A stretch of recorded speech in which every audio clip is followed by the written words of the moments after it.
Hi everyone, me and It's Simon. again. Yeah. Yeah, and we're in the woods today, in one of our favourite places, and we just wanted to. We've been talking about mental health, and before we sort of go on to some of our more interesting, I think, stories about Simon's life as a zookeeper.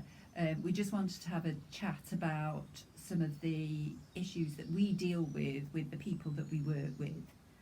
So we both work on a zoo license, don't we? We do, yeah. Yeah.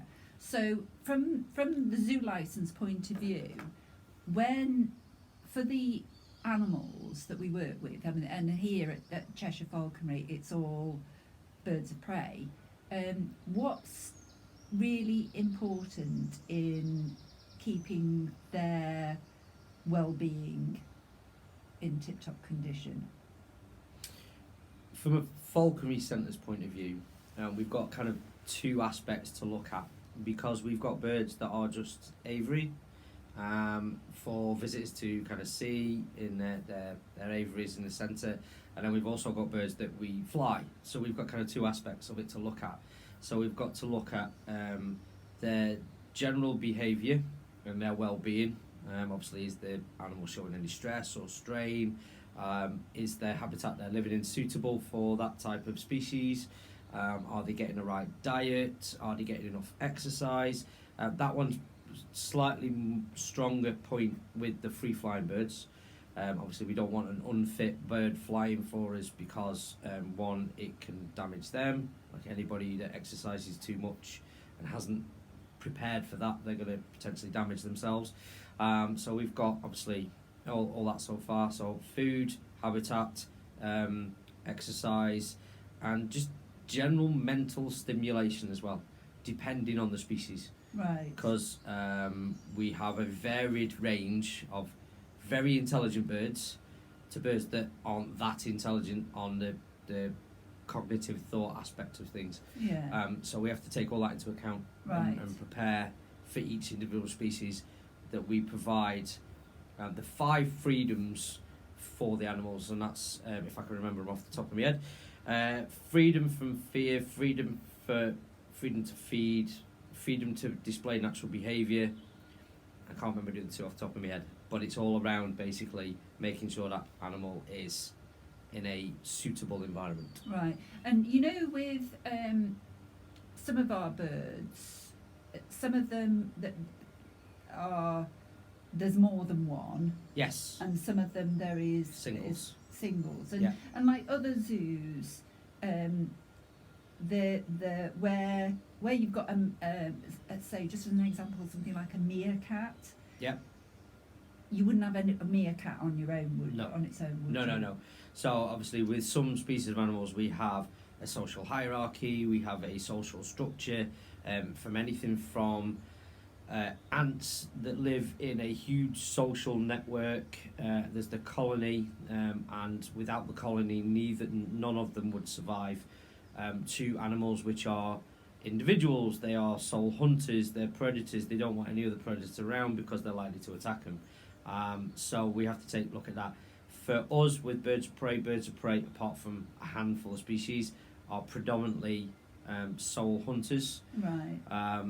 The only time you'll have them living together is if they're an actual bonded pair, Yeah. or two that have come up and grown up to living with each other can sometimes live together. So we're looking at that one. So the single birds are usually, for us, usually retirees, ones that have done flying displays and have got too long in the tooth and don't want to do it anymore. Yeah. So they're now on their own in the aviaries. However, they are quite happy with that. They don't want to be introduced to anybody else. Yeah. They get as much food as they want to get enough space and enough stimulation to be on their own. Whereas a meerkat, obviously, social structure, a single meerkat on its own in the wild would not survive because something would come off. Yeah. So keeping them singly keeps them stressed. Yeah. Basically. Yeah. So for us to have the zoo license here, we have to adhere to all of this, don't we? Yes. And we it's not just documenting that we do it. We actually have to be seem to be doing. I mean, we want to do it. That's besides the point. Why we do what but we do. but we, we ensure that the well-being of our birds is paramount. Yes, absolutely. Yeah. What gets me is we don't do the same with people. No. And the number of people who I see, particularly with depression and anxiety, some of the things that I go through with them is, I do talk about diet, and when I talk about diet, I mean, are you eating regularly? Are you eating good, healthy food? Or are you on a diet of takeaways? Yeah. Are you getting enough exercise? And, I think people have got confused about exercise.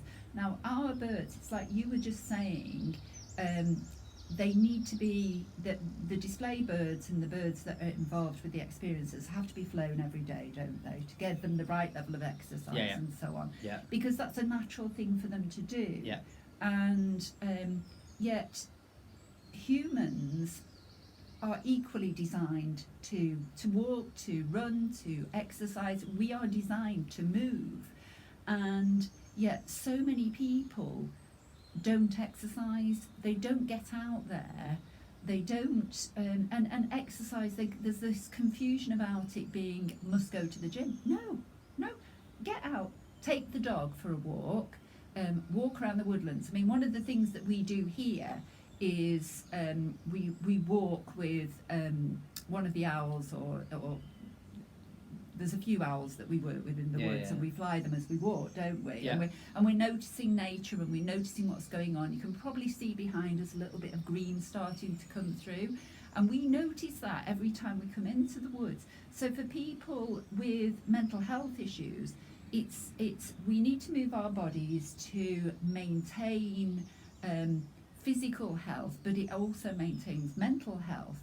And going for a walk, going for a jog if you fancy that, but definitely going for a walk, but a decent walk, and a walk at pace that gets your heart moving, will have a massive impact on your mental health. You were talking about, enrichment is really important for the birds, isn't it? Yeah, stimulation. And the stimulation that they need. And humans need it too. And I'm talking about to people about what makes them happy. And I spoke to somebody recently, and I said, when were you last really happy? And anybody think I'd asked him to answer a mathematical problem? Because it was so difficult for him to be able to say that. And it's looking for the right level of stimulation, and people are so sort of on their phones watching stuff, kind of spoon feeding themselves rather than going out and learning about things, and that learning keeps you stimulated. One of our neighbours is where I live is he's a top medical consultant, and he was saying to me, if you want to keep your brain active, especially as you get older, and I'm a lot older than Simon, so it's really important for me, is to learn something new. And he said, even art, learn about painting, learn to dance, something like that gets your brain working. So as Simon was saying, we have to, legally would have to. I mean, people would be horrified if we weren't doing this for the birds or animals that we're working with. People would be absolutely horrified, and the RSPCA would be called. Yet humans all the time left to just sit in front of a TV and not do anything. It's so frustrating, and when I talk to clients about it, and they're like, oh my goodness, I've not thought about that. Well, we're going back to the social aspect with the meerkats and stuff. We're a social creature. We're not supposed to be on our own. If we were on it, if you go back through history and go back towards Neanderthal times, if we were on our own, we were dead. So humans are born with that need of that social interaction, and that's one of the things I've been listening to recently is possibly one of the reasons why people are suffering with higher anxieties and higher depression, because we're losing that social connection. Yeah. Because everybody sits in front of one of these things that we're sat in front of now. Yeah. Yeah. Yeah. But yeah. Yeah. So, and yeah. it is so important, and you know, I think it's ITV on GMB in earlier in the year. They do it every year, and they're sort of encouraging people to give 1 million minutes of time or whatever it is, and you know, so people commit time to spending with other people and on projects and volunteering and that kind of thing, because being with other people has a massive impact on mental health. And you know, one of the problems at the moment that we've got is with loneliness. And coming out the back end of the lockdowns with COVID. Yeah, and but particularly for elderly people who are maybe less mobile and aren't able to get out of their houses as much, and also, like you say, suffering from the trauma of the lockdown, and maybe being a little bit nervous to go out still as well. Yeah. But that loneliness is massive. Yeah. You know, and for some of the autistic and neurodiverse young people that we work with, who perhaps, you know, for a lot of them, they do want to spend time on their own and they're very comfortable with that, but others who want to fit in with a group yet find it difficult because the group has expectations that are different from theirs, that can be so damaging and creates so much anxiety and depression. Yeah. You know, it's a difficult one, but as I say, I think when I started working here, and particularly working on the zoo license with you, it brings it home to you how much time and effort that we put into animals, quite rightly. Oh yeah. But we should be doing more of this with humans, and I'm not saying there should be a legislation to it, but humans need to be aware we are designed to move, we're designed to have the right environment, we're designed to we need the right foods. We if we want to be mentally well, we need to be doing this, and we need to be treating ourselves as well as we would treat our animals. Yeah. We wouldn't leave our dogs in the same state at home that we leave ourselves sometimes. No, definitely. So there's our ramblings for today. So thank you very much for listening, and we'll look forward to speaking to you again or rambling again in your direction very soon. Take care.